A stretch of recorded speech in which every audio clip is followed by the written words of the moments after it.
عبد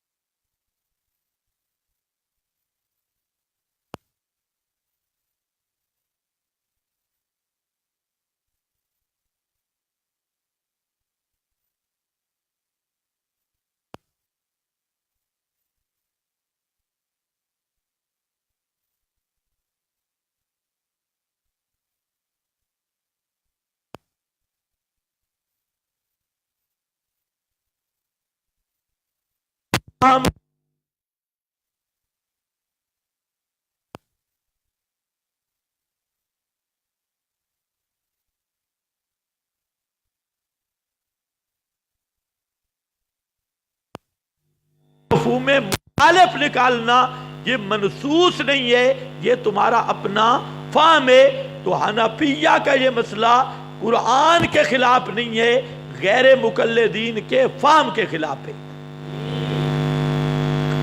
یہ بات آپ نے سمجھی؟ جی ایک دو آتی ہے، کوئی سمجھ نہیں آ رہی؟ ہاں بھئی تم سارے خشک مزاج میرے ذمہ لگی ہو۔ اگر یہاں ہوتے نا للڑ طالب علم، وہ لنٹر کو بھی اوپر اٹھا لیتے، اور سارے صوفی بیٹھے ہیں،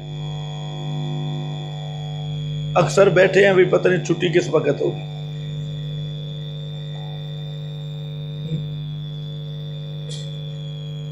نعمت بڑھ جائے نا تو قدر نہیں ہوتی، کام ہو تب قدر ہوتی ہے۔ میں حیران ہوں ان کو کیسی عوام اور قوم ملی ہے، 3 گھنٹے جھوٹ بولتے ہیں، آگے ہلتے ہی کوئی نہیں، چپ کر کے بیٹھے۔ واہ حضرت شیخ واہ۔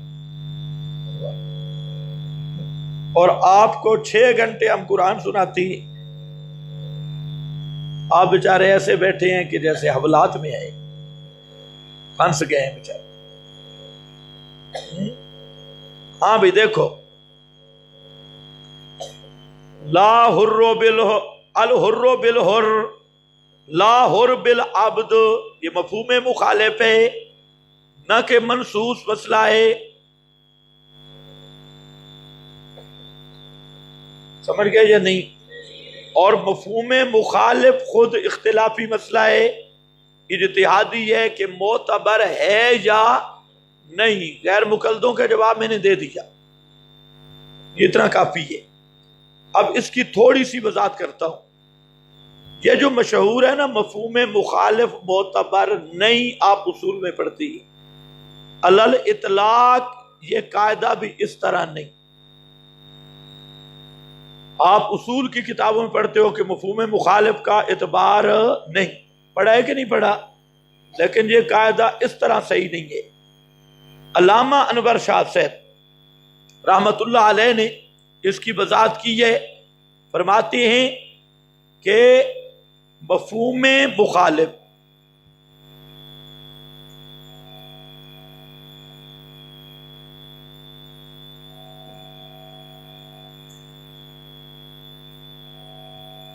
عام طور پہ احکام میں معتبر نہیں، لیکن محاورات کلام، نکات بلاغت میں مفہوم مخالف معتبر رہے۔ عام طور پہ احکام حل و حرمت میں مفہوم مخالف کا اعتبار حنفیہ کے نزدیک نہیں، لیکن نکات بلاغت اور محاورات میں مفہوم مخالف معتبر ہے۔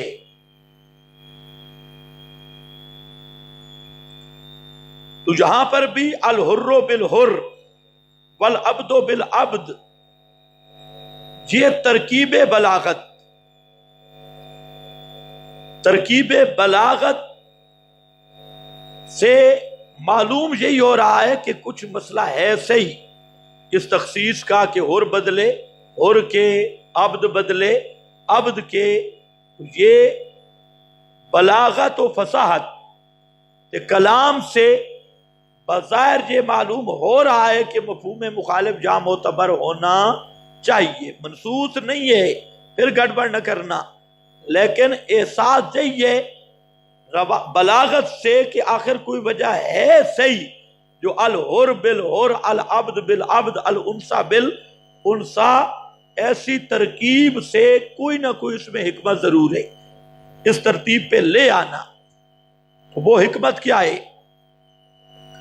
اس پر بعض حضرات نے، حضرت شاہ ولی اللہ محدث دہلوی رحمت اللہ علیہ نے فرمایا کہ جہاں پر قرآن کریم کا مقصد صرف بیان مساوات ہوتا یہ تھا کہ اعلی خاندان کا آدمی گھٹیا کو مارتا تو پیسے دے کر جان چھڑا لیتا، عورت خواہ اعلی خاندان کی ہو یا ادنا خاندان، ہر آزاد کو برابر درجہ دو، ہر عورت کو برابر درجہ دو۔ یہاں مقصد کیا ہے؟ مساوات۔ آج بھی یہی ہوتا ہے، ہمارا چھدرو میاں والی ہے، ایک آدمی قتل کرے اس کے مقابل جو امیر لوگ ہوتے ہیں 6 کو اڑا دیتی ہے، اور غریب آدمی اگر امیر آدمی غریب کو قتل کر دے تو صلح ہو جاتی ہے۔ یہ قانون جاہلیت اب بھی موجود ہے۔ تو قرآن کریم کا مقصد جہاں پر اس مساوات کا بیان ہے اور اس ظلم کو اٹھانا ہے، فقہی مسائل کا بیان نہیں، مقصد قرآن کا جہاں مساوات ہے۔ یہ حضرت شاہ ولی اللہ محدث دہلوی رحمہ اللہ کی تحقیق ہے۔ مطلب ہے سب کو برابر کا درجہ دو، یہ نہیں کہ غریب مارا جائے تو پیسوں پہ کام چل جائے، امیر مارا جائے تو غریب کے 6-7 آدمیوں کو مار دو، اس طرح کا نہیں، بلکہ مساوات ہونی چاہیے، برابری ہونی چاہیے۔ صاحب مدارک نے اس کا جواب دیا کہ مفہوم مخالف کا اعتبار نہیں۔ یہاں پر بھی مولانا حسین علی نمبر لے گئے، مولانا حسین علی ہے، سارے اس آیت کے ارد گرد بیٹھے رہے۔ شاہ ولی اللہ کی بات بھی آپ نے سنی، صاحب مدارک کی بھی سنی، اب مولانا حسین علی کی بات ہے۔ فرماتی ہیں کہ قصاص 2 قسم پر ہے، ایک ہے قصاص بالنفس اور ایک ہے قصاص بالاطراف۔ کیا کہا؟ قصاص بن نفس اور دوسرا قصاص بالاطراف، جان کا قصاص، اور اعضاء، اطراف اعضاء کا قصاص۔ تو فرماتے ہیں کہ جہاں جو ہے نا دونوں بیانے، کتب علیکم القصاص فی القتلی میں قصاص بالنفس ہے، اور آگے الحر بالحر میں قصاص سے اطراف ہے، اعضاء، اور اس میں ہمارے نزدیک بھی عبد کا عضو حر کے عضو کے مقابلے نہیں کاٹا جائے گا۔ میں نے غلط کہہ دیا، حر کا عضو عبد کے عضو کے مقابلہ میں نہیں کاٹا جائے گا، مرد کا عضو انثیٰ کے عضو کے مقابلہ میں نہیں کاٹا جائے گا۔ سمجھ گئے میری بات؟ تو فرماتے ہیں کہ الحر بالحر میں کیا ہے؟ قصاص بالاطراف، اشکال ہی کوئی نہیں ہے۔ سمجھ گئے ہو تو ٹھیک، نہیں تو پھر کہوں، اونچے بولو۔ ہاں، قصاص کی کتنی قسمیں ہیں؟ شابش کہو۔ ایک ہے قصاص بن نفس، دوسرا کیا ہے؟ قصاص بالاطراف۔ قصاص بن نفس جان کے بدلے جان، قصاص بالاطراف عضو کے بدلے عضو، ہاتھ کے بدلے ہاتھ، ناک کے بدلے ناک، کان کے بدلے کان، یہ قصاص بالاطراف۔ تو جہاں فی القتلی میں قصاص بن نفس کی بات ہے، الحر بالحر میں قصاص فی الاطراف کی بات ہے، اور قصاص فی الاطراف میں غلام کے عضو کے بدلے آزاد کا عضو نہیں کاٹا جائے گا، اسی طرح عورت کے بدلے مرد کا عضو نہیں کاٹا جائے گا۔ اس پہ سب علماء متفق ہیں، لہذا اس آیت پہ کوئی نہ اشکال ہے، نہ احناف پر، نہ شوافے پر، نہ آیت پر۔ یہ ہوتی ہے قرآن فہمی، زبردست توجیہ ہے اللہ کی رحمت و مولانا حسین علی پر۔ ہاں دیکھو، فَمَنِ اعْتَدَىٰ بَعْدَ ذَلِكَ فَلَهُ عَذَابٌ أَلِيمٌ وَلَكُمْ فِي الْقِصَاصِ حَیَاتٌ۔ خلاصہ یہ کہ انسانی جان کی بے حرمتی کرنے والے کا احترام نہیں کرنا، انسانی جانوں کا ضائع کرنا ہے، یہ ایک شبہ کا جواب ہے، اور رد ہے تفریط در عفو میں۔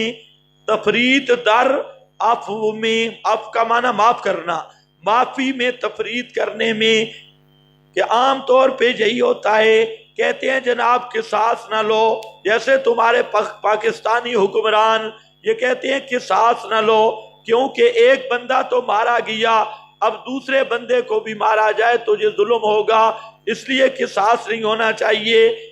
یہودی بھی یہی کہتے تھے، عیسائیوں اور یہودیوں میں افراط تفریط تھا، یہود کے مذہب میں صرف قتل تھا، نصارہ کے مذہب میں صرف عفو تھا، عرب کے مذہب میں دونوں چیزیں تھیں، لیکن افراط اور تفریط تھا۔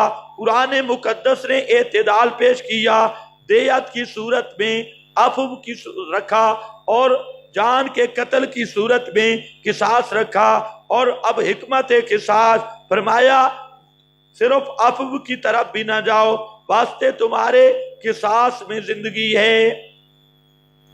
قصاص میں تو موت ہے، زندگی کیسے ہے؟ قصاص میں تو بندہ مارا جائے گا۔ جواب یہ ہے جب ایک مارا جائے گا تو کوئی قتل کرنے کی ہمت ہی نہیں رکھے گا، سب کی جان بچ جائے گی۔ حیات، یہ ایک قسم کی حیات، لیکن کس کو فرمایا؟ یا اولی الالباب، او خالص عقلوں والو، پینٹوں والے نہیں، اولی الالباب خالص عقلوں والے، جن کی عقلیں صحیح سلامت ہے، لعلکم تتقون، تاکہ تم بچ سکو قانون کی خلاف ورزی کرنے سے۔ کس سے بچو؟ قانون کی خلاف ورزی کرنے سے۔ کتب علیکم، حکم ثانی، پہلا مسئلہ تھا معاشرہ، تنظیم، ارکان آپس میں رنجشیں، دشمنیاں ہوتی ہیں اس قصاص وغیرہ کے ناانصافی سے، اللہ نے اس کو رفع کیا۔ تنظیم منظم ہوگی جب قصاص میں انصاف ہوگا، اور یہ آگے فرمایا اور لکھا گیا اذا حضر احدکم الموت، خیال کرنا جب حاضر ہو ایک تمہارے کو الموت یعنی آثار موت، ان طرح کا خیرہ، اگر چھوڑ گیا مال، ترکا الوصیتو، کتبت کا ساتھ لگے گا، الوصیتو وصیت، للوالدین، کیا فرض کی گئی ہے بھائی؟ کتب علیکم الوصیتو، وصیت، للوالدین، والدین کے لیے، والاقربین، اور قریبی رشتہ داروں کے لیے، بالمعروف، بالمعروف اللہ یزید علی الثلث، بالمعروف، معروف شرعی طریقے سے، یعنی